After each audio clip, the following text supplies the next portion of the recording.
Hello, ladies and gentlemen, and welcome to Skullgirls. Skullgirls. God, today's been such a spaghetti fest. Alright. Hello, ladies and gentlemen, welcome to Skullgirls Get Gr8. This is the audio test. We will be starting soon. Please let me know if any of the commentators... Wow, my S's are so thick right now.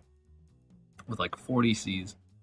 Please let me know if any of the commentators this week are a little too loud or a little too quiet. We want all of us to be about equally as loud, and the game should be just barely audible. If there are any recommendations that you would like to provide... There are any recommendations that you would like to provide, please feel free to do so. We want the stream to be just perfect for you. I should just talk slower. It works, doesn't it, guys? Either way, we're here, we're live for the first time today. There were definitely no accidents earlier. How was everyone doing tonight? I should probably refresh the Twitch chat. I don't actually know if...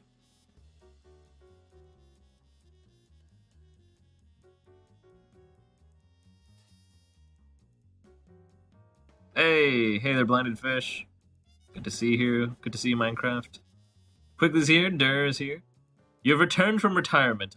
Oh my god, joyous day. I was waiting for this moment. I knew you'd return quickly. It's good to hear.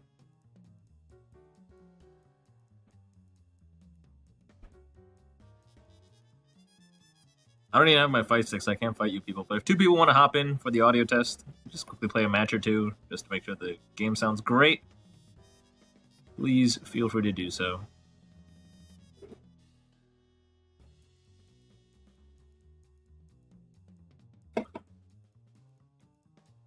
What else we got going today? I'm gonna mute myself real quick. I'm gonna go check something. I'll be right back. Quickly, please play a match with whoever else pops in, and that'll be the audio test. If no one's played by the time I'm back, then I guess I'll fight you.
Alright, I've returned.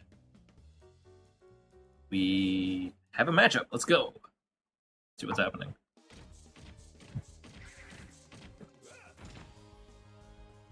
Just a reminder today... Wait, no mic. Can you guys not hear me? Can you guys hear me?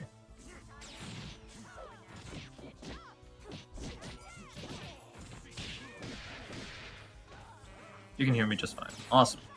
Just a reminder today that we are using a Walmart brand stream setup.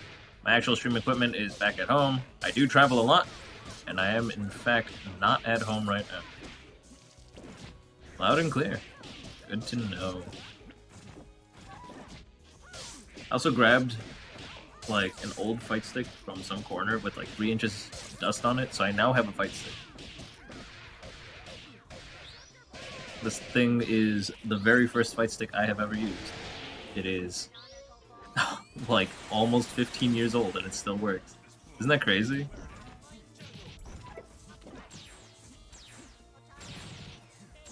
Let's see, I bought this back in...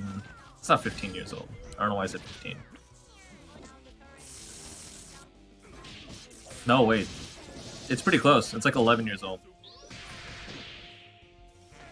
Damn. Damn, I'm old. That's weird.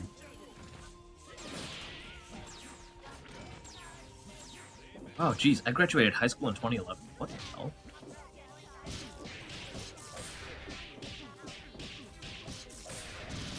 That's wild.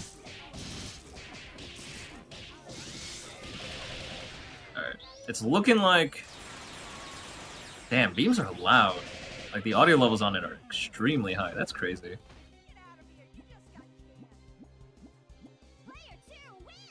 Also, I'm having as much trouble typing as you are talking. Well, it's just one of those days. What can we say, right? It was a very busy morning for me, so like, I immediately woke up to drag myself into a 2.5-hour meeting. So things are intense. What can I say? Please don't wait. You guys aren't the first matchup. Don't ready up. We did the audio test. It's fine. It's fine. Ah, whatever. We'll watch this one too. Why not? Dry Eyes, a new player, relatively new. Dry Eyes joined us a couple months back. Yeah, they've been playing for a while, but like, it's relatively new. It's not like they've been playing since like 2014 or something. I consider like people who joined within the last like couple of years still new.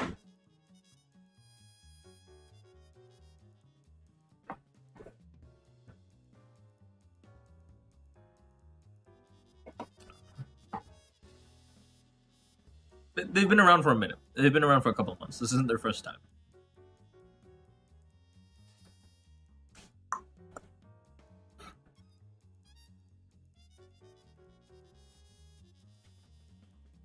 So I spent $200 on the coolest pad I've ever seen, and I'm so tempted to play Skullgirls with it, even though I hate playing fighting games with pad. I bought it to use for literally every game that isn't a fighting game, but because I have it, I want to use it. What pad? The Astro C40. Look it up. It's a fully modular pad where at any point I can just take out two parts and just swap them. So, like, for example, if I don't like the D-pad being on the left and the C-stick being in the middle left, or not the C-stick, the analog stick, I can swap them. I can replace them in case one of them breaks. The buttons have, like, action locks and stuff, so I can determine how far I push in any of the shoulder buttons or anything like that. It's got full, like, touchpad and, what's it called? Not motion. Gyroscope. Input, question mark? Like I can move it around and it does things. What I'm trying to say. C-stick, we playing Smash. No. I am dropping Smash as a competitive game. I mean, to be fair, I never picked it up, but I was tempted to because someone was offering me a lot of money. Because, frankly speaking, I definitely could. The bet was like they'd give me $8,000 if I got top 8 in Evo 2020. Not top 8, sorry, top 64. That being said, I do not like the new Smash as a competitive game. I think it's a great game. I think it's super fun, and I think I'm going to play it forever. But playing it in tournaments is frustrating at best. Like, labbing it is frustrating at best.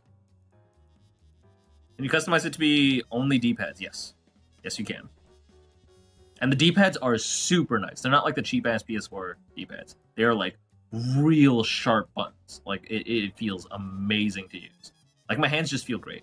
And for those of you guys who do not know, those of you guys who have never ever seen me at a local or at a major, I have carpal tunnel. So, like, ergonomics of a fight stick are really, really important to me. And ergonomics of a controller are really, really important to me because controllers break my hand. And this controller feels so nice. It is top 3 with controllers that feel like they are just reinforcing my wrists. It's a really, really nice controller. Long story short. I'll stop bothering you with that. So clearly this lobby broke. I don't know what the hell happened. It's dead. I'm gonna fix this. No, I don't. I'm not fixing it. The lobby's fine. Everything's fine. Let's go. Ladies and gentlemen, welcome to... Hold on, let me put this away. Let's try this again.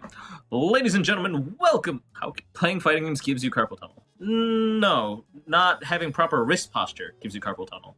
I recommend buying a brace and protecting your wrists right away, especially if you have a career where you actually have to use your wrists a lot, aka data entry or programming. Cheap box is the future. Are you guys talking about the box that Daigo tried to use? I do think it's the future. I'm actually upset that stick or that hitbox wasn't allowed. It's very reasonable because it does take out an aspect of execution, but I think that aspect of execution shouldn't have existed in the first place.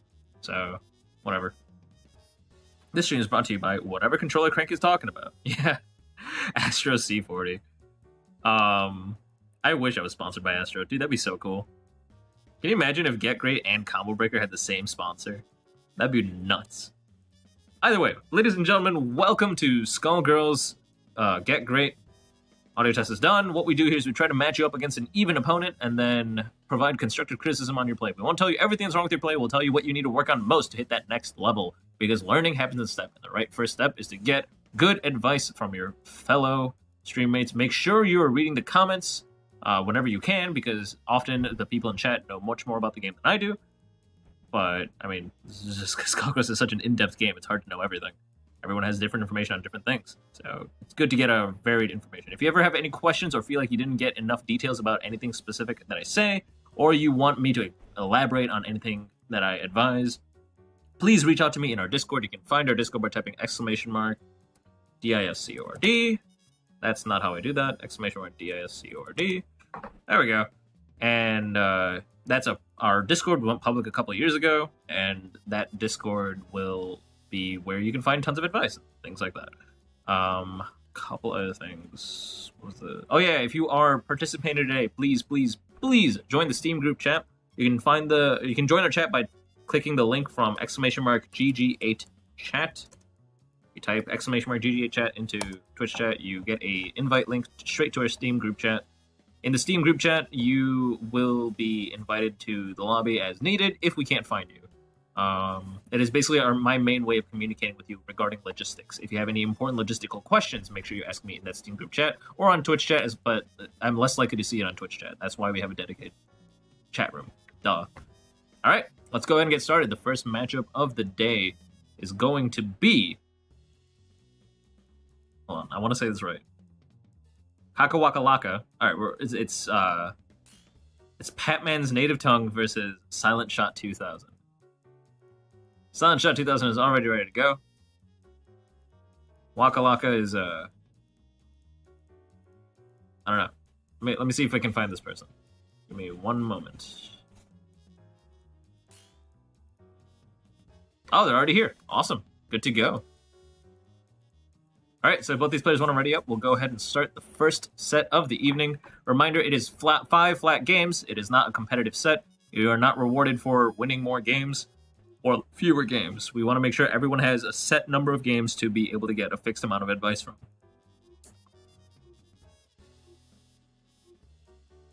Now is 4:30, well, 4:20.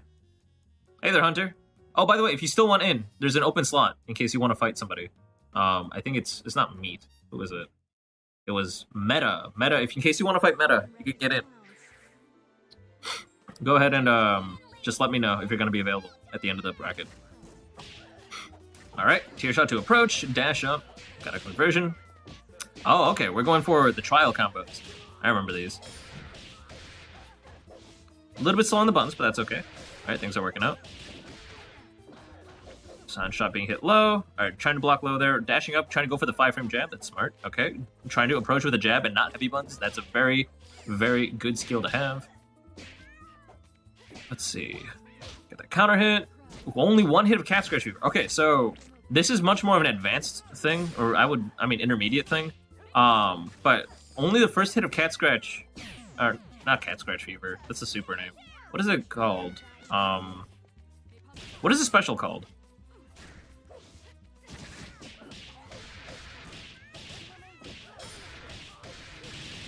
Whatever.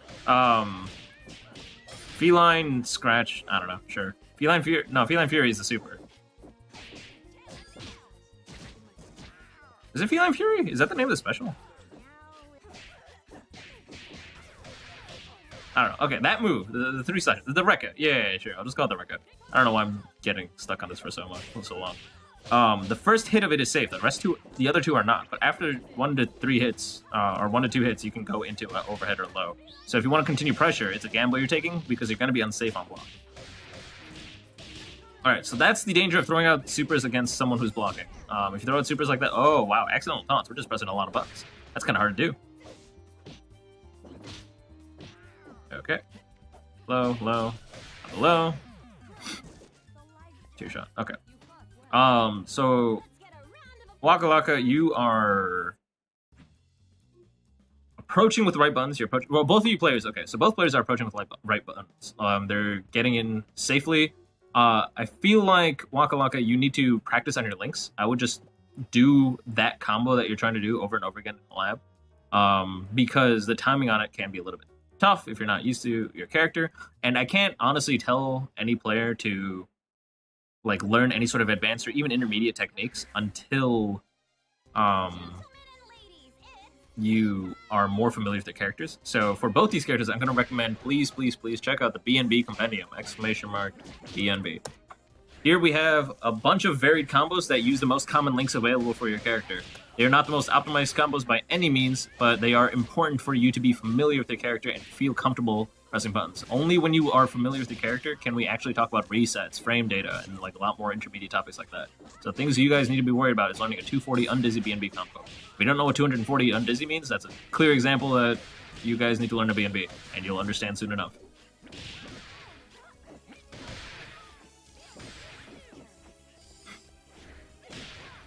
Okay, trying to approach with heavy. That's kind of going back into more risky thing. Throwing out a reversal super right there.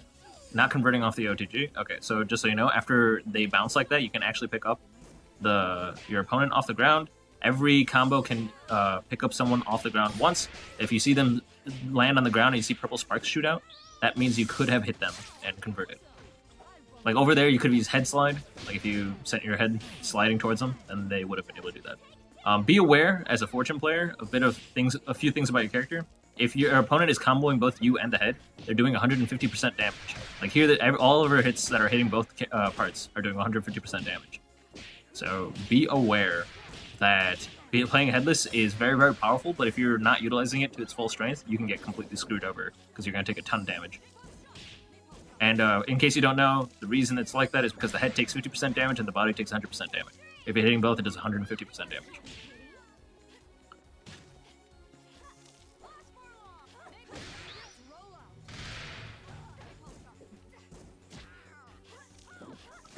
Okay. Nice. So, Waka Waka, I want to, I guess, praise? I don't want to say praise. I want to reinforce the fact that you are always approaching with lights. I respect that a lot. That's extremely important. That won't always be true. As you become a bit more familiar with your character and learn a bit more about spacing, you'll be able to take bigger risks and throw out heavies here and there or understand that you can punish with a heavy. But you're always approaching with a light. Silent shot, you are throwing out super a little bit too aggressively. I respect that though, because Waka Waka is not doing super enough. So it is important to use your supers as a reversal. Most supers are invulnerable on startup, not all of them. And also there's some of them that have conditions on when they're invulnerable on startup and when they're not. Fortune specifically has really, really good reversal supers. But if they get blocked, if your opponent baits them out, you can get completely screwed. So don't get too used to throwing out supers like that. It is actually very important not to mash. Your opponent's not really taking advantage of it right now, so it's hard to demonstrate it. But basically, if your opponent can predict that you're going to press super or mash out super as soon as they like stop comboing you, then they can just start blocking after they finish their combo, and then you're going to throw out super, you're going to get blocked, and then they're going to kill you. Because they can get a heavy counter hit combo on you, and heavy counter hit is really bad. So right there, that was a counter hit. If you see a broken heart break above your face, that means you were pressing a button when they were hitting. When you are pressing a button like that, there it comes again, that means you're trying to throw out attacks when it is not safe to do so. That implies that you need to be more patient. You gotta press fewer buttons, you gotta watch for a break in your opponent's pressure before you start pressing the thing. Counter hits mean the first hit will do an additional, I believe, 50% damage, or maybe is it double damage or is it 150% damage? I forget. And then after that, they will have more Undizzy to work with. And again, Undizzy has to do with how long the combo you can actually do. Play the tutorial if you're not familiar with the Undizzy system. The tutorial in Skullgirls is one of the most, I don't know, impressive tutorials in terms of any fighting game ever.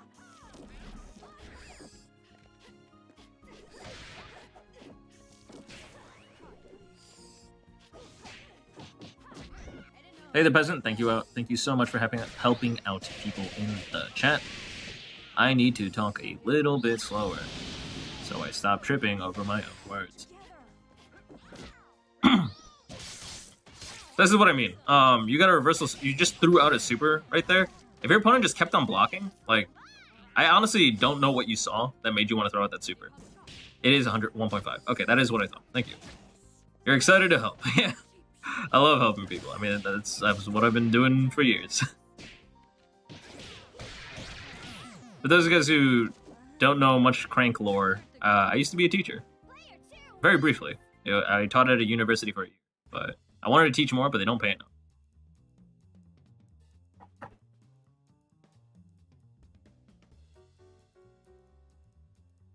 From that feral edge. Yeah. Noon was infamous for that, just throwing out supers at the weirdest spots. So 2 more games. If you 2 could ready up, I would appreciate that. Make sure everyone's still on the same page. Yeah.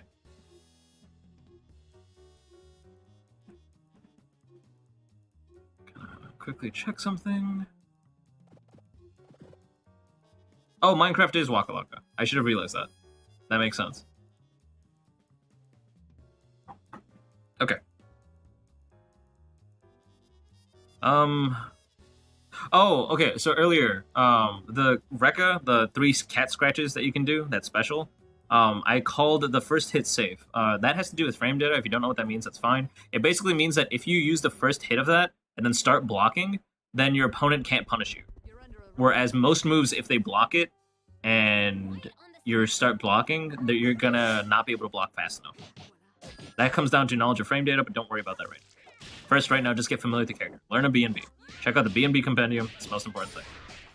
Learn what OTG is, learn what Undizzy is, learn better strings than the ones you guys are using, but a lot of that will just come with experience. So keep playing the game and keep practicing. That's the most important. Do some research. Oh, got that counter hit. Oh, that was the other term. That's what I was trying to say. Not use better strings. Learn what counter hits are and how they work. I summarized all of those things up pretty well, but it's very good to make sure you test your own knowledge on that. And that kind of knowledge, like understanding how to get familiar with the character, understanding how counter hit works, all that stuff, those are skills that carry over to every single fighting game. These are not things that are unique to Skullgirls. Alright, we got overhead. Oh yeah, mashing super and iframes, things like that. Also, skills that carry over to all fighting games. Okay, so that kick right there at the very end, that Silent Shot did, that was unsafe. That was a heavy kick, and heavy standing kick, I believe. And after heavies, you are extremely vulnerable. So remember, if I was talking about what's safe and what's not safe on block, if your opponent blocks a standing heavy kick, your opponent can press any light punch button, and they'll be able to beat out you trying to block. So in that situation, Waka Waka, you should have, as soon as you saw them throw out a heavy kick and you blocked it, start pressing buttons. It's your turn. You can now punish your opponent for pressing anything. In general, they can delay cancel into a super, but that's more of like a cheeky tactic and something that most players will not throw out. So look for opportunities to take over it when it's your turn. In general, if you want to be safe while you are playing, never go past a medium. Go light into medium. Light into medium. You should never have to go past 2 hits of a normal. That could be light into a medium. It could be 2 hits of a light at a highest level of play. That is all you'll see. You'll see 2 hits of a light to poke and prod. But in general, you gotta be careful overcommitting to block strings.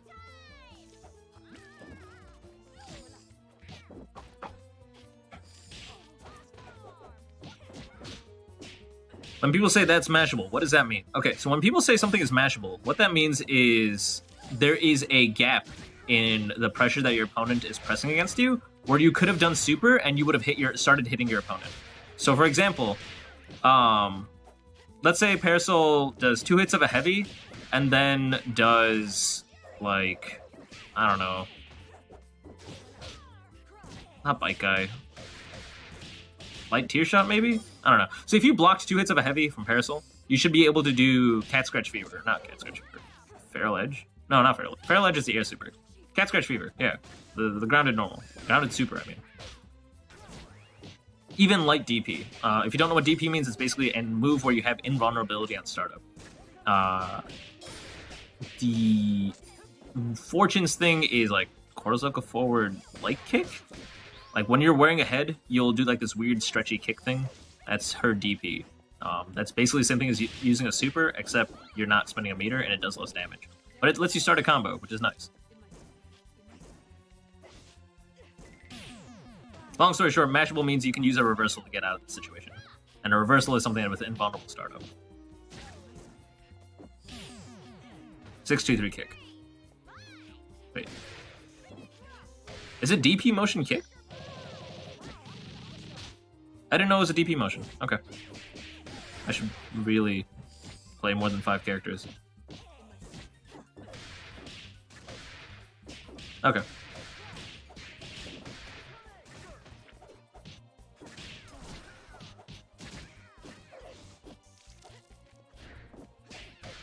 If it's not quite clear to you what mashable means after hearing my long spiel, like I could have summed that up in like 2 sentences. I don't know why I'm struggling so much to explain that. But if it didn't make sense, if it wasn't coherent, then let me know. I'll explain it in Discord after the stream. Alright, good delay cancel into a sweep there. So your opponent tried to punish you there because they blocked a heavy and you went into a special. That is a cheeky thing you can do. Your opponent can get around that. Be aware, Kakawaka, you can use Pillar. I don't think I've seen you use Pillar even once. If you hold down for about 50-ish frames or something like that, and then tap up and heavy kick at the same time, you do this enormous attack that is a DP. It is your DP. It is the same thing I was talking about for Fortune, but it's yours. So there are lots of things that Fortune is doing that are mashable. And you can mash out of it. Yeah, good stuff. Good sportsmanship. I like that.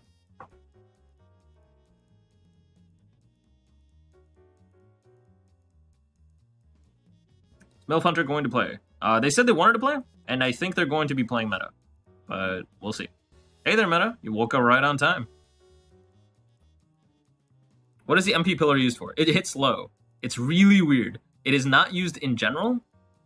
MK pillar. Yeah, it is kick. It is generally not used at all.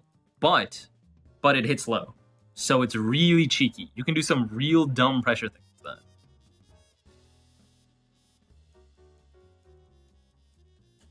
that. It technically means that Parasol has a 1, 2, 3, 4 hit low block string. It's not safe, but it's funny. Is there a resource with best team combinations? Yes, it's somewhere on Skullheart, but it's honestly not important. So if you're worried about playing like optimal team combinations, just play Bayo Band in anything.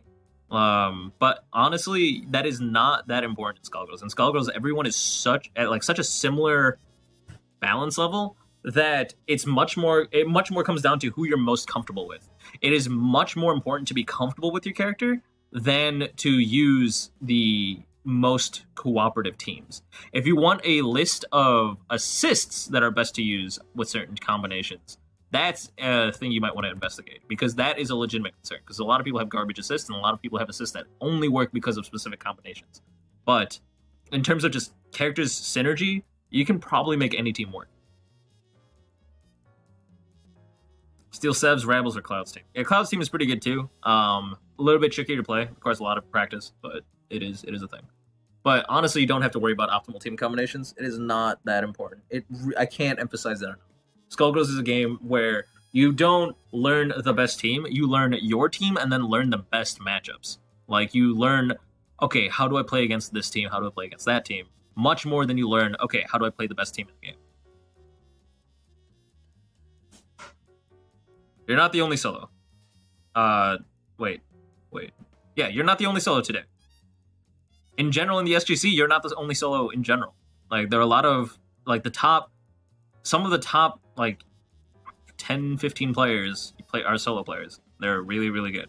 Psychopath at Combo Breaker got top... Did he make top 8? Or was it top 24? Yeah, Wing Zero. Psychopath is getting there. What's his face? Outlaw Spike. Outlaw Spike is incredibly good. Wing is my hero too, as well. Wing is incredibly talented. I love watching that guy play. I also really enjoy watching Dry Eyes and A Real Robot play. So that's where we're going to move on to the intermediate bracket and go ahead and invite Dry Eyes and A Real Robot. I see both of you in chat. Go ahead and join the lobby. And go ahead and get started. Hey there, Hunter. Or the other hunter, Stuff Hunter.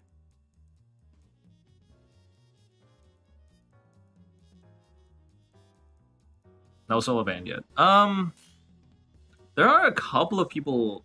No, okay, so I wouldn't call this high level play, but see if you can find any footage of Mars playing. Mars. Mars is a solo band, and they know some pretty interesting stuff.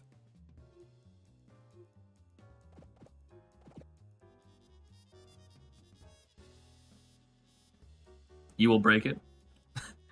I like the sentiment. I like the spirit that you have, but I'm a firm believer that the greatest discoveries are built on the shoulders of giants. If you don't know and can't do everything that already exists, it's really hard to make things that are better.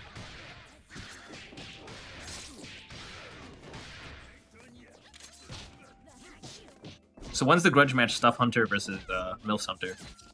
I want to see people fight for the name. Drills! Hey, how's it going? Just bought this game. Yeah. Shut up. You did not just buy this game. Alright. HDP. Cool stuff. Over to the corner. Got the sliding knockdown. Good stuff. That was a solid combo. I respect that. This is gonna whiff. Good stuff. Yes! And then you land cancel and have the opportunity to punish. Perfect. Good awareness. I'm liking this. A real robot, don't match level 3. Don't do it unless you're positive your opponent's gonna respect it.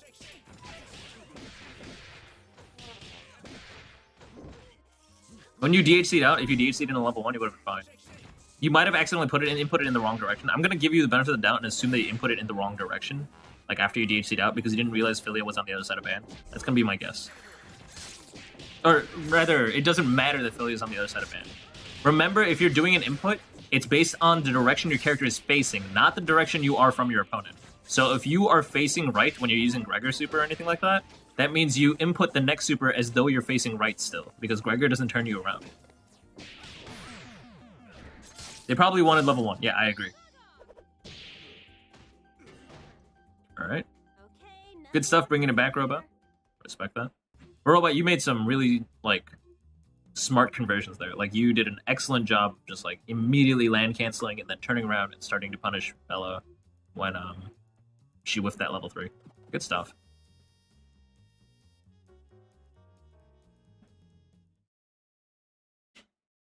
How do you stop someone who push blocks all the time? Oh, okay. So, multi-hitting normals is the easiest answer. So, push blocks push you back, right? But they stop pushing you back as soon as the second hit is blocked. So, the general rule of thumb is, well, okay, so if I do 2 fast hits, I'll start moving backwards, but the second hit will hit them while they're push blocking me, and then I'll stop moving backwards and I can keep applying pressure. There are 2 things you can do here. So you can either do a fast 2-hit normal, so that'll instantly stop someone who's push blocking you and let you keep on applying pressure. You can also time your pressure and start blocking as soon as the push block ends, so they can't PBGC you. Another thing you can do is you can use stagger pressure. This is what Drills was talking about a little earlier. For stagger pressure, you do like a crouching light kick or something and then delay a crouching medium kick. So what will happen is if they try to push block the second hit, they'll start sliding backwards. Because you'll get a backdash input. If you hold back and press 2 punch buttons, you get a backdash input. Good block dash there from Robot. I'm going to talk about that in a little bit. So when you're dashing backwards like that, you're just going to get hit by the second low, and because the second low came late, your opponent guessed that that was the right time to push block, but it actually wasn't, and they'll get caught. Peck has a really good video on this. Let me see if I have the link handy. I really hope I have the link handy, because I want to talk about how to punish push blocking in like so much. It is such an interesting science. Oh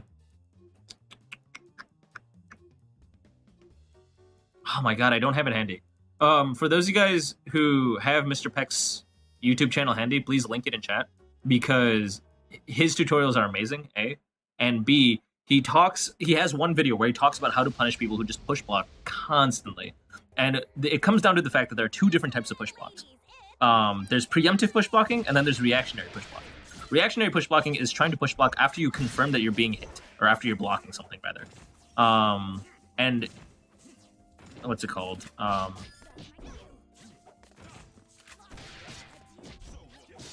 Anticipatory push blocks, like ones it means that you're anticipating you're about to get hit.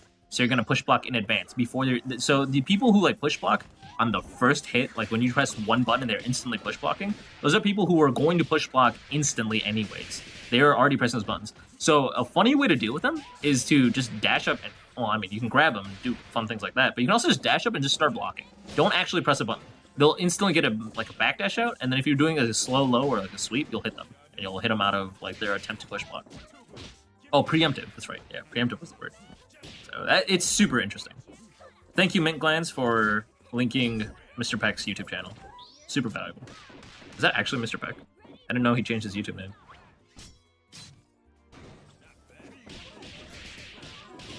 Yep, that's him.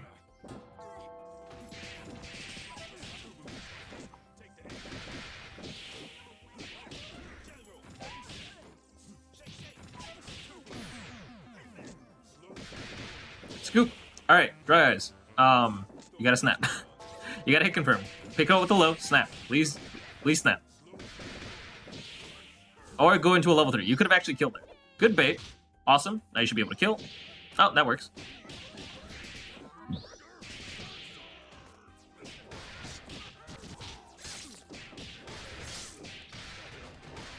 Okay, so you had two options there. You could have just gone for the kill, which is actually the better option. But I also want you to be aware to be cognizant of how much red life you have.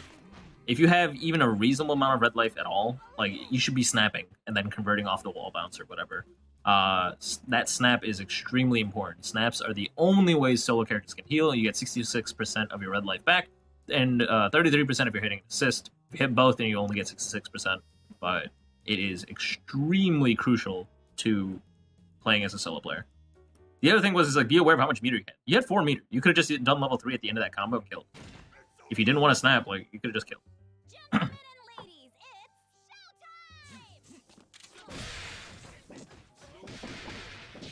Alright, in that situation, your symbol caught 2 characters. I, on reaction, would have you decide to use Brass instead. In that situation, you wanted to use Brass just because you hit both characters, and then SSJ right afterwards, because SSJ does amazing damage right after Heavy Brass if you're hitting both characters. That Bella would be like 80% dead. Good medium Brass. Alright, conversion with that DP. Respect. Going into an A-Train finish. You had a lot more on Dizzy to work with, but that's okay. Went for the sliding knockdown, played Oki. Gotta give you the benefit of the doubt. So there are 2 ways you can do combos. You can stop early and let them go into a sliding knockdown, and in that situation, they'll be you can play OP. You can set up some sort of wake up pressure. The other way to apply pressure is to go for a reset, where they're restood and you can keep on going. In general, though, you should practice finishing combos because you could have killed Bella a while ago. You can see. Reminder that another benefit of snaps is it gets rid of your opponent's red health on their assist character that you snap in, because as soon as the character comes in, they lose all red health that they were healing back while in the back line. So right now, Bella's getting a lot of health back just from you sitting around. Alright, Brass. Okay, so as a band, your general mission, your general game mission is to control space. You're big, and you're very, very threatening. You can limit how and where your opponent moves by a ton. Instead of sitting back and just waiting things out, right now you want to be closing space as much as possible and controlling space. All that time that Robot bought by you just sitting far away is a bunch of health that came back with Bella. At this point, after 1 hit confirm, I would kill. You have 5 meter, you can do a level 5, you can kill. But you got hit low. Now you're dead. Okay. Another reason why it's important to snap early. Even when you have just a little bit of red health, just snap. Just get that health back, continue your combo. Small quirk about Skullgirls, and it makes sense mechanically on why this is true, but if you snap somebody, you get OTG back. So if you're worried that you already used OTG and you need OTG to be able to convert off of a wall snap, then reminder that once they bounce off a wall, when you snap them, you have OTG back guaranteed. Something important is that you shouldn't always switch out of pressure just in case your opponent can bait it out and punish. Yes, raw tagging is bad.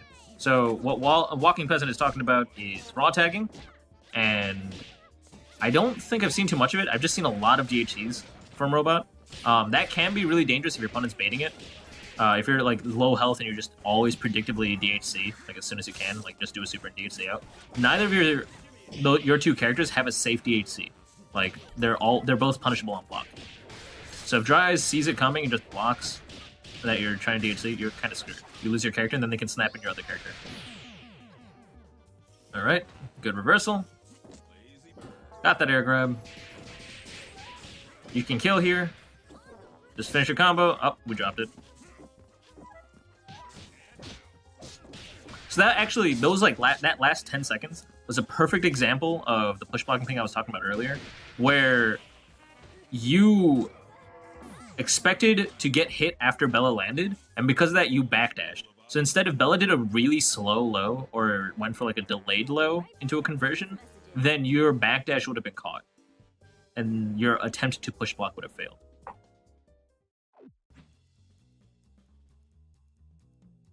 Did you guys play 3 or 5? Was that 5 games already? Damn. Well played by these two players. Good stuff. My throat hurts. Jesus. Jesus. Alright. Meat versus Quigley. Coming up next. Quigley's already ready to go. That was 5. Why'd you throw game 3? Huge games.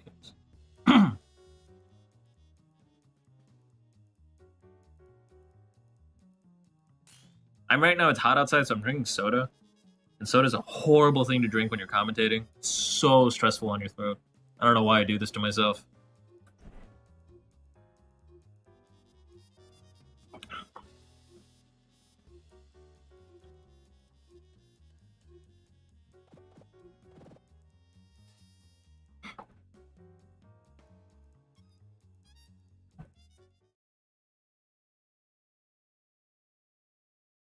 Looks like I found a new scratching pose. All right.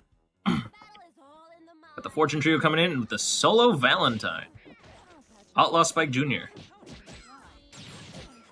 Blocks, blocks. Wow. Incredible blocks.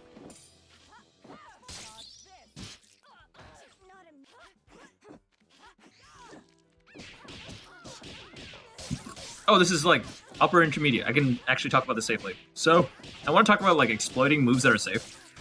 So normally there are moves where you have advantage. That's moves afterwards you're plus.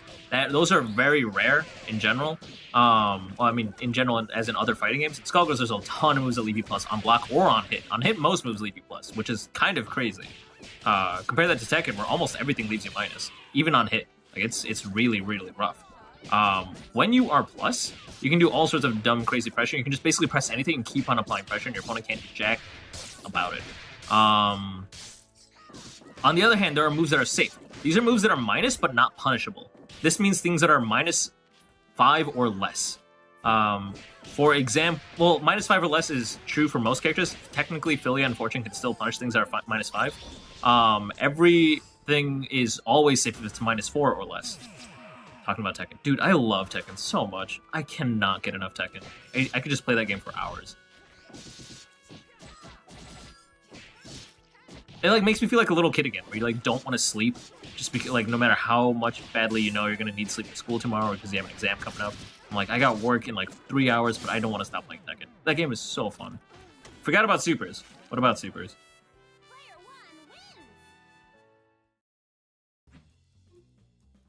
What did I say about supers?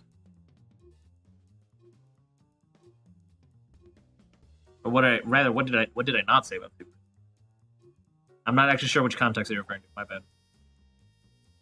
Either way, my point is there are moves that are safe. Safe are moves that where you're minus thing or whatever, -4 or less, -5. You can punch things that are closer to 0 than -5. Okay, that's true, but then your opponent has to spend a meter, and if you realize that your opponent's willing to do that, there are interesting things, because that limits your opponent's conversion options, A, and B, these are things you can exploit. If you learn your opponent is going to match super every time you're just minus, you can take huge advantage over that. That's something to be aware of. That's incredibly easy to beat. So it's not something you should always do. Fenrir and whatever are both 3-frame. Yes. SSJ is technically 2-frame startup, and it's armored, but, I mean, whatever. Yeah. SSJ is 2 frames, correct. So, things that are safe, like lights and mediums on block, and what's it called? The first hit of Rekka, the cat scratch thing. I can't believe I'm so mad at myself. I cannot remember the name of that. Whatever. After that, because you are technically safe, you can do really dumb stuff afterwards to continue pressure. So, for example, if you're -5, most people will think, okay, cool, it's my turn. I'm not going to be able to punish them, but I can at least start pressing buttons, and they're going to have to block and like my mix-up and whatever's coming out. Nope, not in Skullgirls, because everybody seems to have a DP. So what you can do is after you're safe, after you're -5, just mash out like Fiber Uppercut, or any sort of other DP move, punch move, or whatever. And if your opponent tries to press a button to start applying pressure, boom, they get hit, and it's your turn again. You have no idea how many people that catches. After Light Brass, if you do light DP, that catches like 80% of people, even at highest level. I hit Cloud like 3 times with that. Like, this works. This is just neutral knowledge. This is just like people who are coming from other fighting games are just like, yeah, obviously, like you have all sorts of crazy options, even if you're just safe and not plus. But in Skullgirls, it's very underutilized. So that is a thing to be aware of. I'm throwing this out now because both these players are playing pretty well, and I feel like there's nothing major I want to tell them. So this is like a quick tip, like a hot tip that you guys can use going forward to increase your play or improve your play and improve your pressure. Good block. That was a solid bait. I respect that. I felt like you should have gone for a burst bait there, but I mean, both would have worked, but the burst bait would have given you a heavy counter hit. So after that, since they were so high up, they would have popped the burst bait. You could have gotten the heavy counter hit, and you would have done a significant, a huge amount of damage. And you would have had like what 100 more on Dizzy to work with, because heavy counter hits add 100 on Dizzy. All sorts of dumb stuff.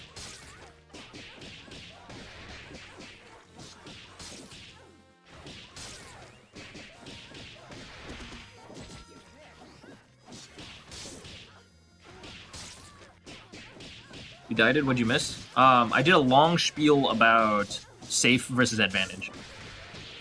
Use Dragon Punch more, basically. Yeah, it's really dumb. Kenji put it best. There are only 2 defensive options in this game. You either up back or you mash super. Or not necessarily super, just mash in general. You either mash or you up back. Good tick, but no follow-up. Okay, so you're actually plus after that. If your opponent blocks that crouching light kick, you can actually like grab them afterwards. You have advantage there. It's really dumb.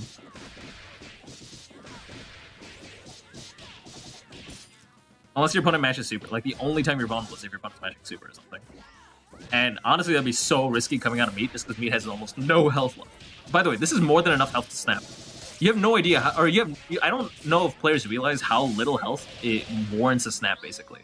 Like, half of the red health that was left there at the end, if you had only half of that, I would still say snap. Like, that's valuable to you. Especially as your health starts approaching 0, your meter becomes less valuable as a damage resource. It becomes much more useful as a stay alive resource.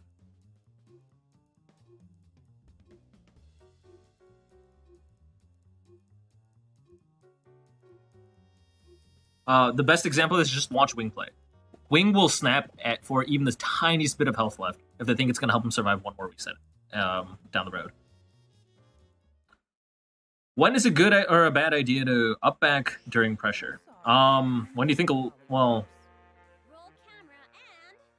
when you think an overhead is coming, technically. Specifically slow overheads, because then you'll chicken block land cancel it. If you don't know about chicken block land canceling, I'm going to go ahead and provide a link for that. That should help you guys out. But it explains why up backing... Actually, this video is just really good in general to answer that question, because it explains why up backing is super, super good. And explains at the same time how it can be punished and exploited and beaten. Here you go. I highly recommend checking that video out. It's super valuable. I'm going to go ahead and flash the chat on screen so people watching the VOD can see it.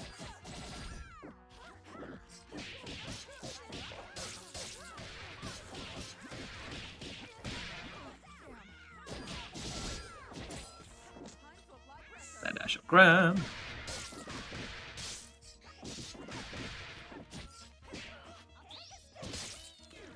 Okay, so you wanted to DHC there and force it to be your turn. You pay 2 meter for that. That's pretty okay. Alright, so I don't know if I've told you about this before, Meat. A move that you're not using enough is Scample Super. And I'm not saying use that grounded. I'm saying use that to approach. So you, as a solo, have very limited approach options because you don't have a neutral tool. You don't have an assist. So what you do instead is you approach really aggressively and make it safe by using scapulas to help yourself land. If you're really high up and you use a heavy bypass and your opponent tries to block it or punish it or whatever, you throw out Scapula Super, and then you fall halfway to the ground and throw out Scapula Super again. And then you're completely safe, and they can't punish you when you touch the ground because they're blocking all the scapels. Like, Scapula Super is your best friend and your main neutral tool to approach safely. Be aware of that. I don't know how you ended up on 5 meter. There were multiple times where it was your turn, and you could have kept on applying pressure and then just made it safe with Scapula Super, and then just kept on going. I say safe very generously. It can still be punished if your opponent's expecting it too much, but it is the best way you're going to make things safe, so you better do it. As a solo, at least. Time for your physical. Decide who's destiny. Let's rock.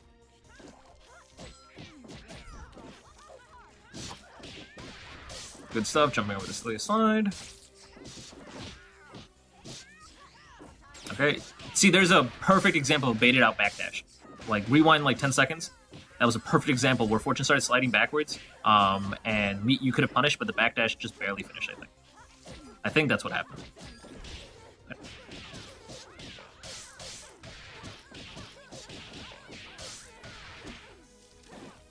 That was a baited push block, is what I was trying to say. Hey, Scapula Super, see, you landed, but then you got counter hit. You couldn't. It wasn't your turn to keep on applying pressure there because your opponent wasn't respecting it, but you were safe. Like, your opponent wouldn't have gotten a counter hit.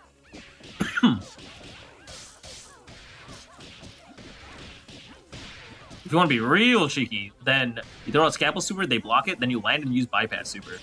That'll beat out the startup of most of their moves. That's if you're being, like, absolutely crazy. Miss Space Cecilia slide.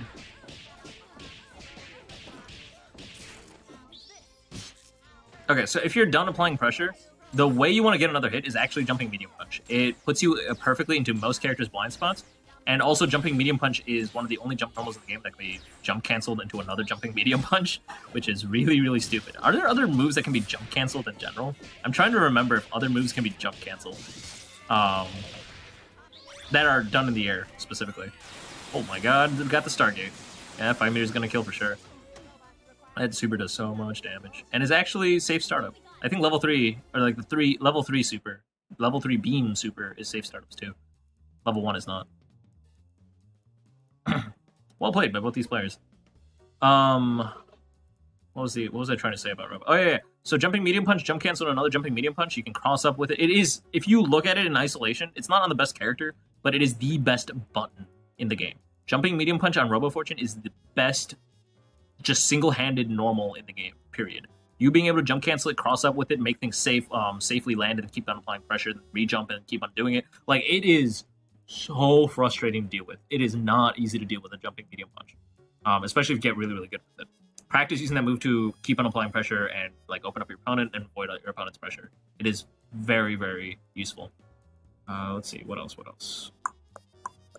Next up, we got meta versus an open lobby. I am trying to understand what's going on in chat.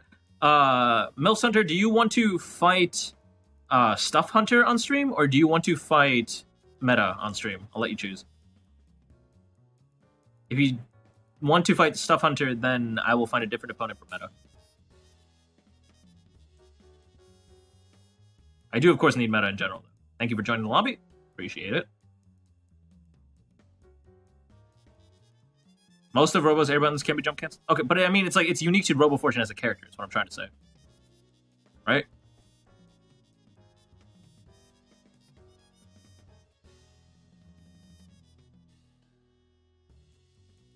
Yeah, okay.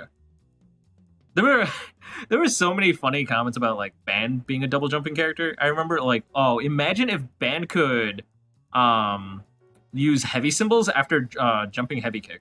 Because technically you'd be canceling a normal into a special, so it's normal. But think about how dumb that would be. If you can cancel like the drop kick into symbols. It would be so funny looking. There was also other stuff like what if you could like jump cancel the drop kick? Like, think about how just absolutely ridiculous that would look. It would look so funny. And you could do so many stupid things with that. You could make dropkicks safe. You could literally make dropkicks safe. Being able to jump cancel air normals is so dumb. It's such a powerful thing. Imagine Squealy could jumping hard punch, re-jump, and jumping hard punch again.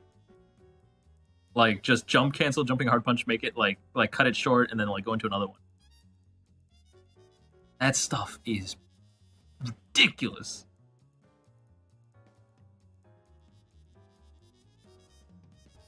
That's super exciting to hear. I'm glad you learned a bit from your last games. If you were definitely applying the things you've been practicing, then I respect that a lot. I think that's awesome.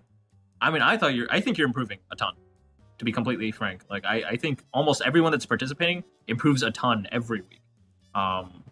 There are a couple of names that I will never forget because they are record holders and how fast they improved in the game.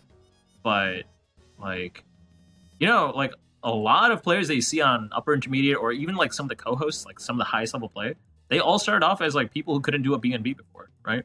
Like, Penny, the god of Parasol players, she started off just kind of playing, like, a barely functional Squiggly band.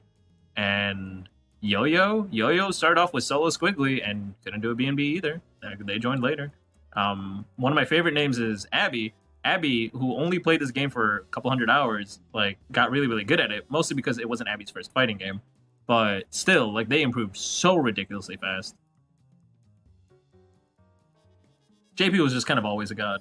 That was just always a thing. Who else? Sunset's improved a lot, but she was also just always a god. I don't know. Okay, so Wolf Fox King wants to play, it seems like. Can you get in there? Milf Hunter versus Stuff Hunter, do you guys want that?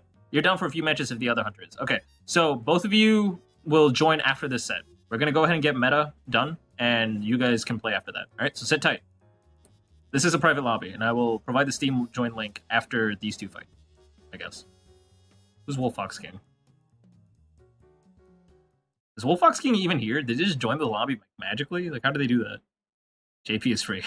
Said nobody. I mean, then again, I did beat him 2-0 last time we played. We only played 2 games. So I don't know if that counts. But, hey, I'll take it. We take those. That was on Skullgirls Get Gr8 during the pre-show. Like this week. Not this week. Yeah, it was this week. It was the team tournament. Yep.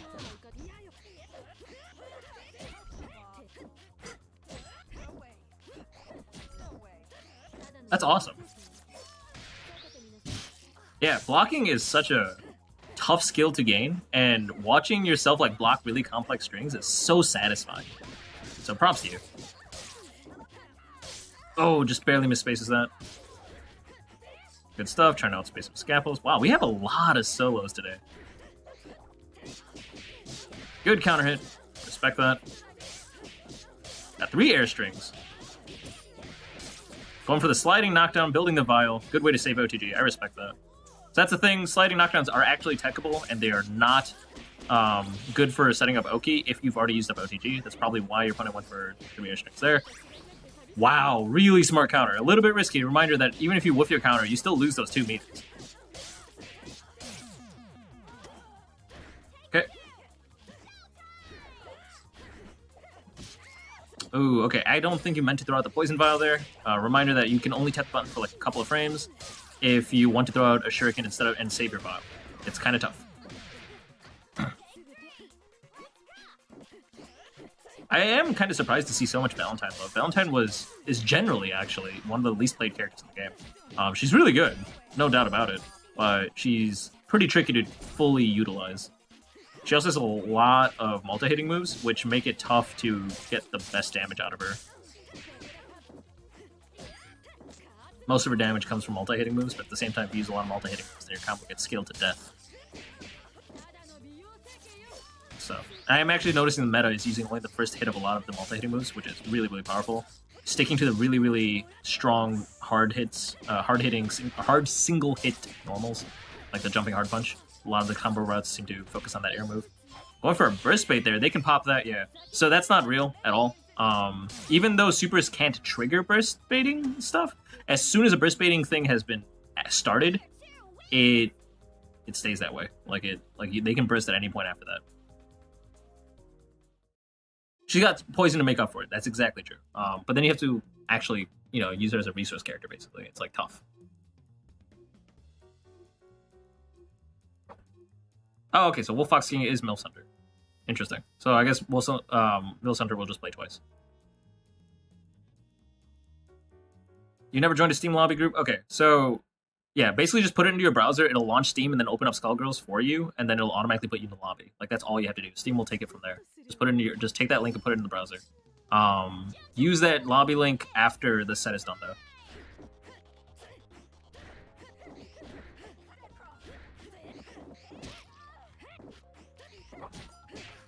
Good stuff. Approaching with jumping medium punch and land canceling. That is a good way to approach. In general, I recommend approaching with jumping medium punch only if you think your opponent's going to be like doing some sort of armored reversal. It is a multi-hitting move, which does let you land cancel a little bit safer. But at the same time, if you do get a hit confirm, it's going to scale your starter really, really hard. Unless you like perfectly space it. It's tough.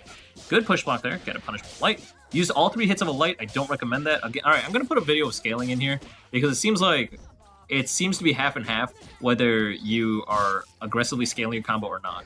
Conveniently for you, I think the damage scaling video that I have handy is actually using Valentine as an example and showing how a 20-hit combo will do less damage than a 3-hit combo. It's really, really impressive. Check it out. I'm going to flash the chat on screen so you guys can see it.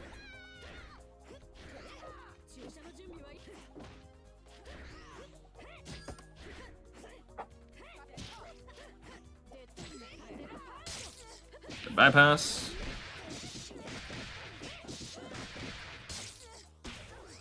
Do I have any advice for bursting?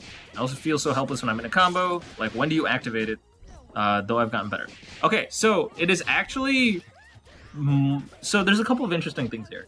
One thing is, when you're at max on Dizzy, you actually are taking 30% less damage from a combo. More than 30%. All moves are scaled by an additional 30% if you're at full on Dizzy. So if someone does a burst bait on you, they can't do it forever. There are only 2 things they can do. There's A, they do a burst bait for up to 90 frames. After that, if you pop, you're safe. You can start blocking after you burst. The other thing is that if you just don't burst because you think they're baiting you, that's fine. Because they'll have to either do a really slow reset, which you can react to and block and then get out of pressure, or they'll do a really fast reset, in which case, even if they hit you, they'll only be able to do a tiny amount of damage because it's so heavily scaled because of the undizzy. So it actually, you don't have to feel bad when someone is trying to burst bait you and you're not bursting. It's actually totally fine. The other thing is just familiarity with the game. Like, as you play an opponent more and more, you'll notice, like, that looks like a burst bait. That looks like it's not a burst bait. That I bet I can burst if I did it if I press the button on the first hit. That it looks like I can burst only if I hit it on the 4th hit, so on and so forth. That knowledge will come to you naturally. Does that make sense, Silent Shot? If you want more like explicit example, like me to type up things, reach out to me into Discord. But I feel like that's a pretty good summary of how the mentality goes when it comes to managing undizzy and burst. 3-hit normal for the light counter hit. Again, don't start with 3 hits of light. Heavy counter hit, then 1 for an instant additional reset. You gotta commit to some moves sometimes, dude. My dude. Because you're getting heavy counter hits, but all that went to waste, because then you got an instant overhead again as a normal reset. And you got a sliding knockdown as a heavy counter hit. You gotta commit. Like, on reaction, determine if you're gonna bypass or load a bot. Don't just throw it out there. Fail to throw out a shuriken, that's okay. Reminder, if you like hold the button down for less than 3 frames, you can throw out a shuriken. I apologize if it sounds like I'm focusing on meta a little bit too much. I'll talk about you a lot more, Hunter, because you're playing in 2 sets. So I'll talk about you a lot more in the next set.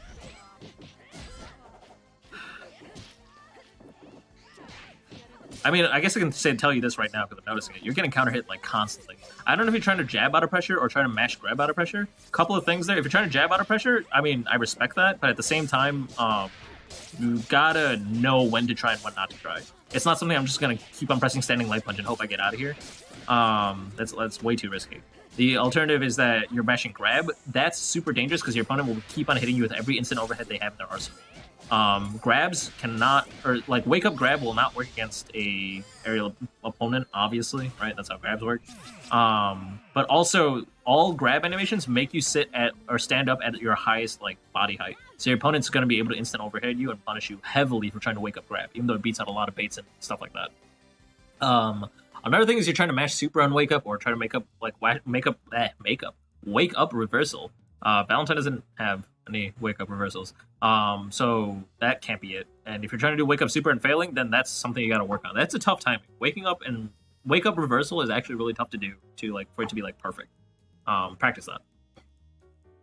Is that 5 games? No, it's 3 games. All right. 2 more. Stuff Hunter, just sit tight.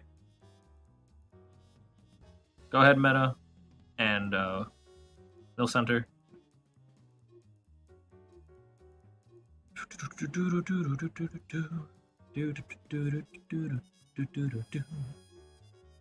Makeup super. When you wake up in the morning, do your morning routine, look in the mirror, and you feel fabulous. That's makeup super.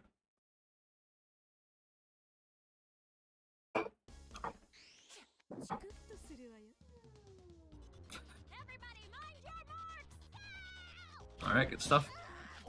Minklands, just so you know, if you want to at me, at the crank machine, the crank machine, like, do that, because, or the crank machine underscore, I should say, so it's actually a crank machine underscore. Yeah, there we go, like that, because, Skullgirls Get Gr8 is the name of the stream, but it is not actually the name of my account. Am I going to play Samurai Showdown? Yes, but not much. I'm mostly going to play with a few friends who I know are into Samurai Showdown a lot, but I don't really... I don't know. The way I see it is like the neutral looks worse than Tekken, and the specials look worse than Fexel, but also Fexel is a dead game and Samurai Showdown isn't, so I'm kind of tempted to get into it a little bit, but probably not too much.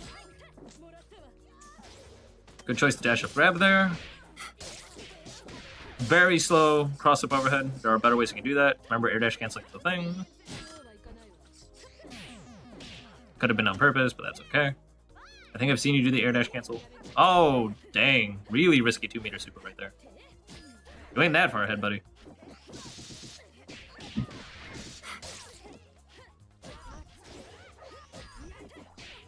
Put yourself in the corner. Oh, and then you got... Your opponent blocked a heavy and didn't punish. Interesting. Reminder. I mean, I guess you didn't expect to have the heavy blocked. It looked like you expected that, but in general, be careful not to end block strings on heavy. Although that wasn't really a block string, it was just kind of weird. That was a burst, the burstable thing. You could have burst there. If you wanted to. I don't know if you wanted to. Meta is kind of the person that would be at advantage if she was full screen, or Valentine was full screen from you, rather. If Meta, they as the player, were full screen from you.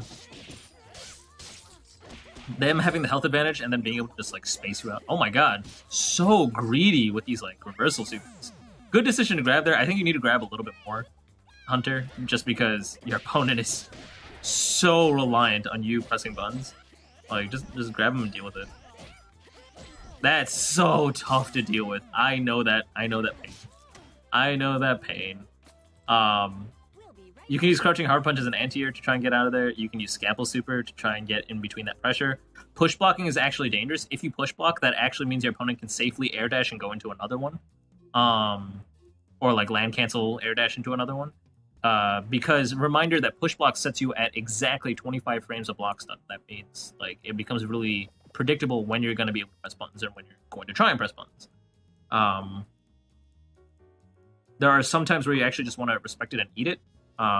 Like you can try push blocking in the air also to maintain height, but then also I know Cloud King was telling me like how that's actually really rough. Like you don't actually want to push block in the air repeatedly because it lets your opponent reach up and just air grab you because they understand that you're trying to play so defensively in the air, and also because it keeps you in the exact same position, it allows your opponent to repeat and loop pressure loops on you, like block string loops on you. It is rough. Yeah, that instant overhead jumping hard punch pressure is so hard to deal with in the corner, especially with someone that doesn't have like a vertical up DP like Valentine. Yeah, I mean, I feel like that's the biggest tip in any fighting, right? Just don't be predictable. If people can tell what you're gonna do, people can beat it. Usually, that is less true in team fighters in general, but it is true nonetheless.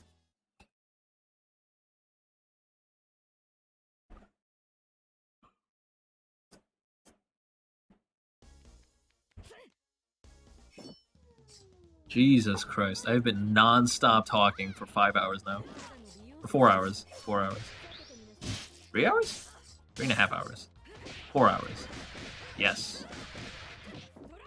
Oh my god, I can't believe you dropped that link. That sucks. Dash up grab. Okay, so at this point, MILF Hunter, you're being way too patient. You're showing too much respect. Honestly, like, if your opponent is just gonna, like, give you that much time, it is a good idea to just wake up grab. There's a reason wake up grab is so easy to punish. It's also a really powerful tool to do defensively, right?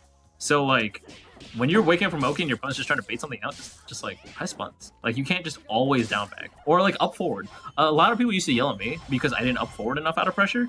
Up forward beats a lot of things, because a lot of moves hit horizontal. And if you're up forwarding, you're jumping right over it and getting yourself out of the corner and putting your opponent in the corner.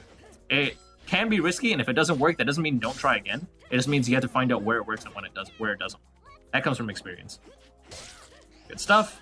I actually respect the fact that MILF Hunter tried to do round start grab. I actually think that was the right decision there. It just kind of sucks that Meta jumped over it, but like that doesn't mean you shouldn't do that. Good push block, nice punish. Here's a clean confirm. Let's go.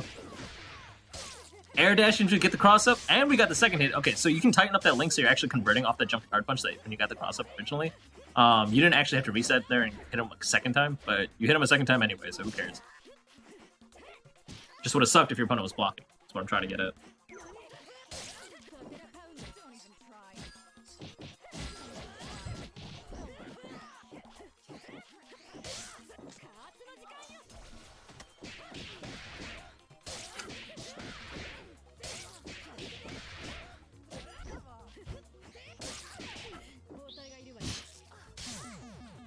I liked the cross under attempt. That was a good reversal coming out of it.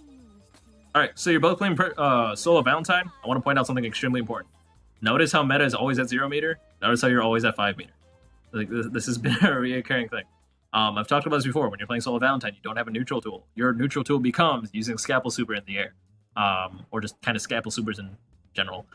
So, like, be more so in the air. Because in the air, you have actually less recovery because you land cancel the weird animation that would normally happen if you were just standing.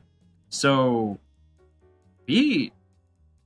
start using meter. Meter is a valuable tool. It's not just for reversals. It's not just to mash. It is a resource. It is an important resource. It is for doing all sorts of crazy things. Solo v solo, there's less things because you're not doing alpha counters and things like that, but still important nonetheless, especially for Valentine. So keep track of that. All right, so here it is. We're at the final match of the evening. We got Stuffs Hunter versus MILF Hunter to be able to claim the Hunter name itself. So this is a good old match for ownership. Someone's trying to copy somebody else's style. Nobody knows who. Happened around the same time. From the darkness, both were born. They climbed out of the shadow. And each one fights to retain their name. Time to lose your name. Nah, you're warmed up. You're ready to go. Stuffs Hunter has been chilling a little bit. So they've been enjoying the show. You're fired up. Ready to go. Keep that name.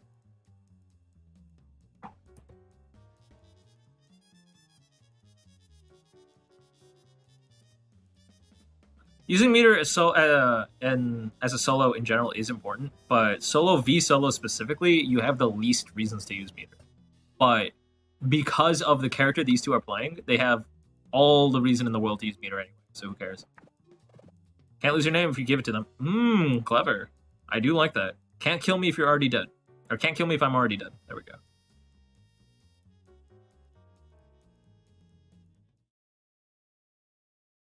One will in, one will ooze.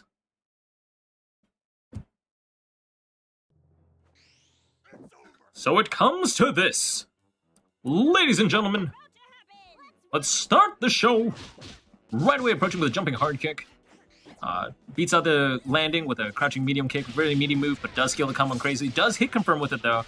This is not going to be the greatest damage in the world, but that's all right. Got that air grab resets. Once again, scaling the combo down to 50% instantly. Going for a lot of safe resets here. Like resets that won't give her much damage, but will definitely be difficult to deal with. Stuffs Hunter is like, you know what? Never mind. I'm just going to play neutral here. Try to confirm off of Scalpel. Did confirm off of Scalpel. Baited Gregor. So now we have the 2 meter advantage coming out of Wolf Fox Gang. That is an excellent advantage to have. Not able to get a clean punch in though yet. Tried to approach a jumping medium kick, did not work out. Here we go again. Got him low, though. Oh, using all of the multi-hits of the low, which does limit the damage that they can do. Doesn't matter, though. They drop the link. Stuffs Hunter, picks it right on back up. Pressure. I think both of you just dropping a lot of combos. You gotta just practice getting your combo links down. Reminder to, if you have a combo that you like and you think you're gonna stick with for the rest of your career, practice it on every character. Even if you're not gonna stick with it for the rest of your career, just practice it on every character. It's a very important thing to practice. Combos are not always universal.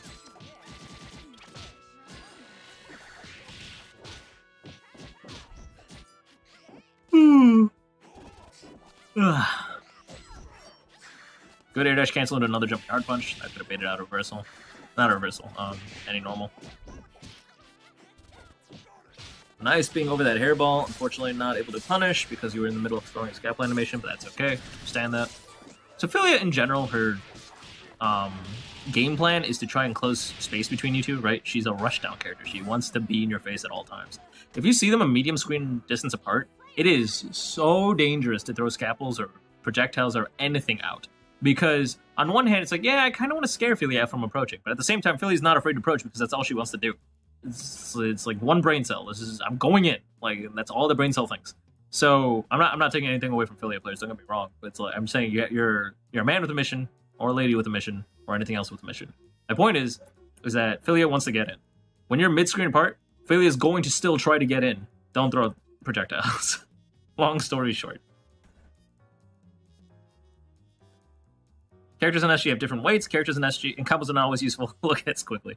Yeah, Squiggly. Well, okay, so it's actually interesting because I look at a lot of the optimal combos I've made for Squiggly, and they don't work on one specific character, and it's always different. Like I have one character combo that you have to do differently on Squigglies. I have one combo that doesn't work on Double. I have one combo that does not work on Eliza randomly.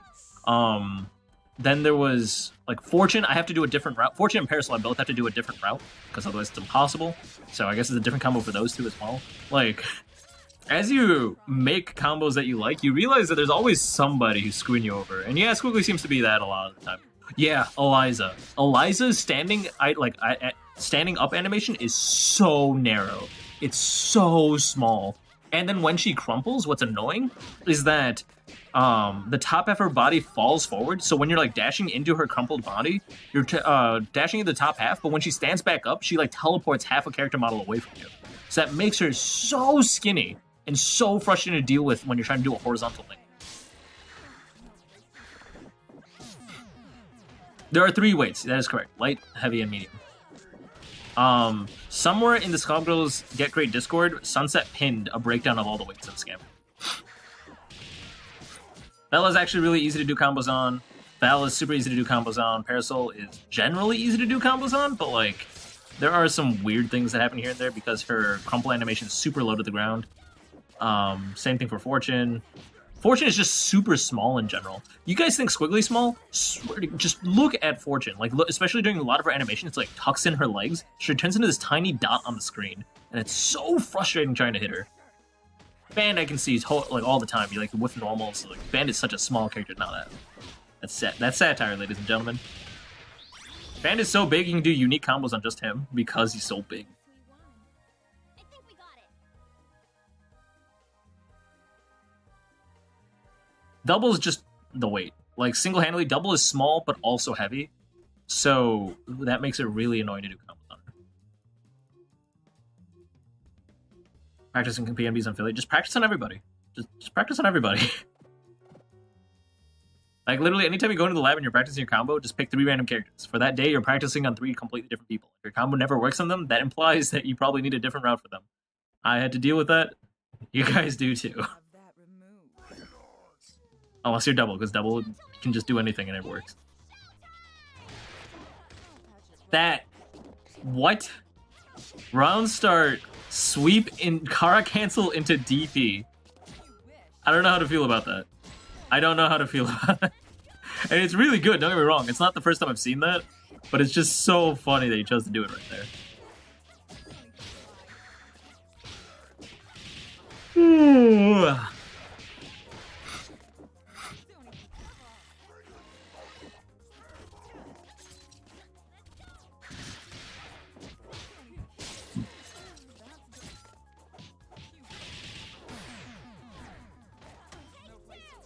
Reminder that if you hit confirm with the crouching medium kick, it scales to death. You guys should really focus on only using 2 hits of a normal to be able to confirm, especially at this level. As level go into a 1 hit of a light, 1 hit into a medium, unless you're trying to break through armor or bait out something with a really meaty attack. In general, though, you should only be using 2 hits of a normal to hit confirm. After that, you should stop hitting them or go into frame trap stuff. But at that point, you're taking a gamble. You're no longer safe. Unless you have an assist. When you have an assist, everything goes out the window.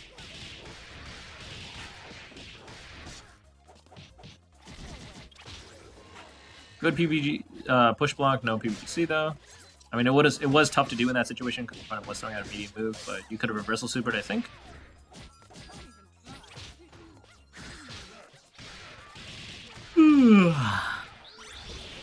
Into level 3, heavy scaled. So this is why you don't actually want to use crouching medium kick in your combos. Look at how little that level 3 did. Level 3 is one of the hardest hitting supers in the game. The reason it did so little was because you scaled it like your combo like crazy with crouching medium kick and other multi-hitting normals. This is why scaling is such an important thing. I'm gonna actually just re-link the scaling link because it's so goddamn important. Understanding how scaling works is super crucial. In general, use single hits early on in the combo, specifically heavies, and use tons of multi-hits, as many as possible near the end of your combo.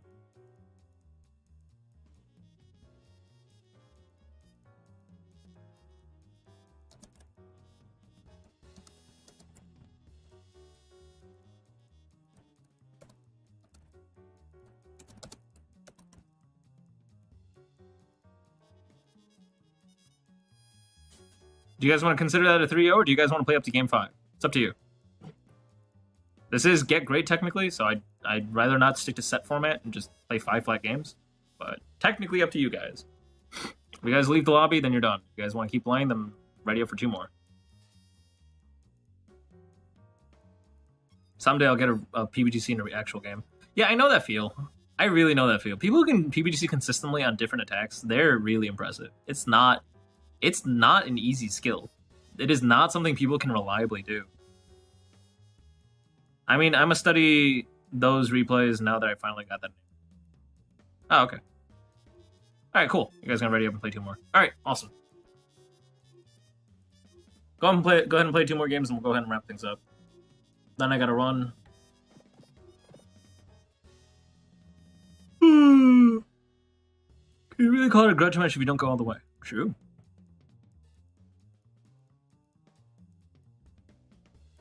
Can't PBGC DP.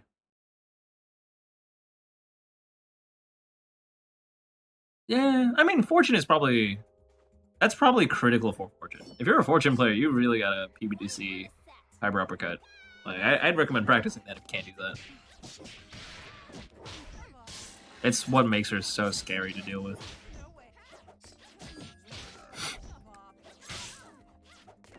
You can't even bait it out. Like, if it whiffs, she just jump cancels it. It's so dumb. PBGC down. Now, my favorite technique, and this is something everyone should practice, is PBGC Alt F4.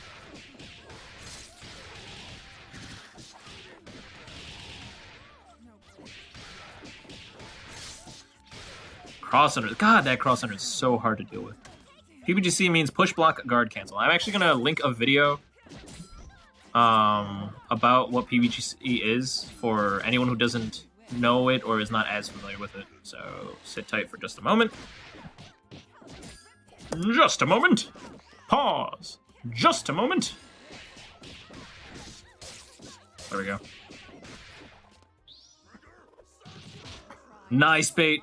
Going for a grab. Okay, so after you block something, PBGC something, whatever, use crouching hard punch as Valentine. That is a heavy counter hit. You get to do 100 extra undizzy and damage in a damaging combo. You also get 2 bonus, you do double damage for your first hit, right? Or not double damage, sorry, 150% for your first hit. So that means your crouching hard punch is going to do glorious damage because it's a heavy and it's a single hitting normal.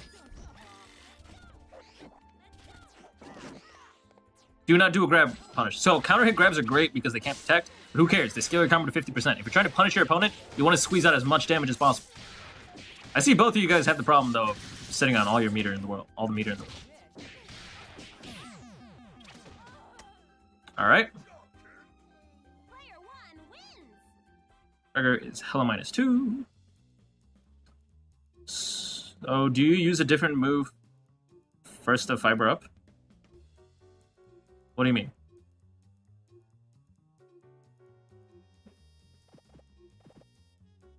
Or fiber up. You use a different move first or fiber up. You use fiber uppercut. So you push block, guard cancel. Like guard cancel means just basically time it right, and let go of the stick to neutral, and then do DP motion light kick with the head on, specifically with the head on. I believe the vulnerability goes away if it's head off.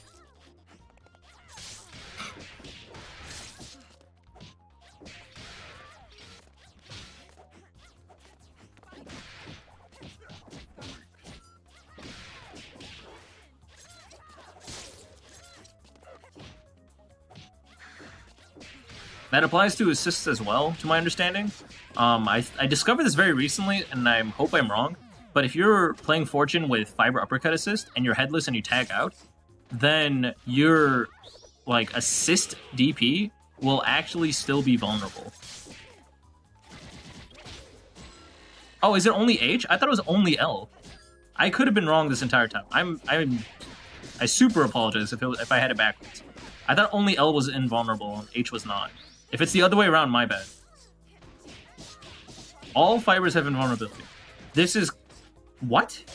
Really? What?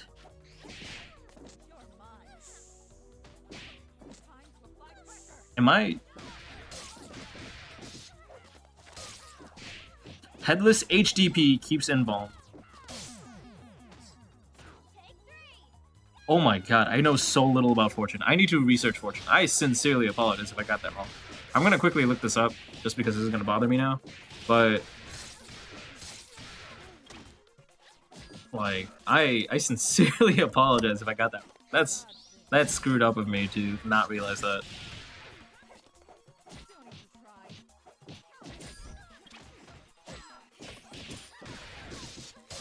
Did I actually have it that badly wrong? Oh my god. Oh, it is called Cat Scratch. Interesting, by the way. That special I was talking about earlier, that's Cat Scratch.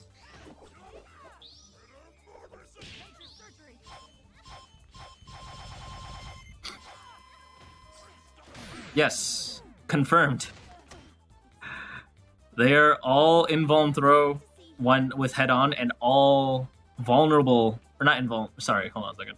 They're all invulnerable when the head is on, and they are not all, they're all vulnerable when the head is off. Confirmed. Damn, I am so sad that I got that backwards. I sincerely apologize. Or I got that upside down backwards and inside out, apparently. I just had it all wrong entirely. I'm so sorry.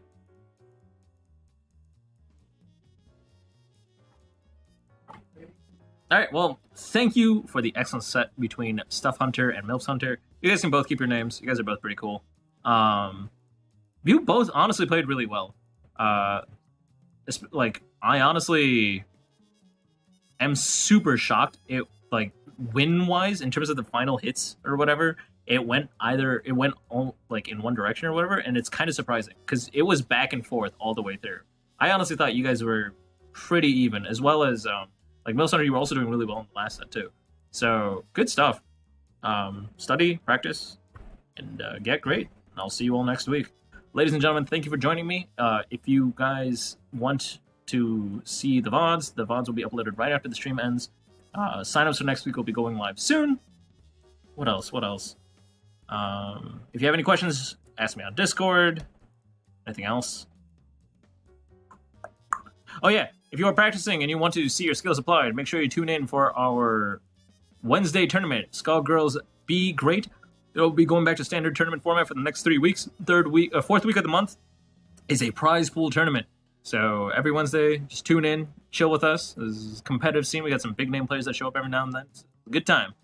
And any tournament until the fourth week of the month will build points to give you seeding advantage in the actual fourth tournament of the month, which is the prize pool tournament where you can win money, and it's free entry, and it's a good time.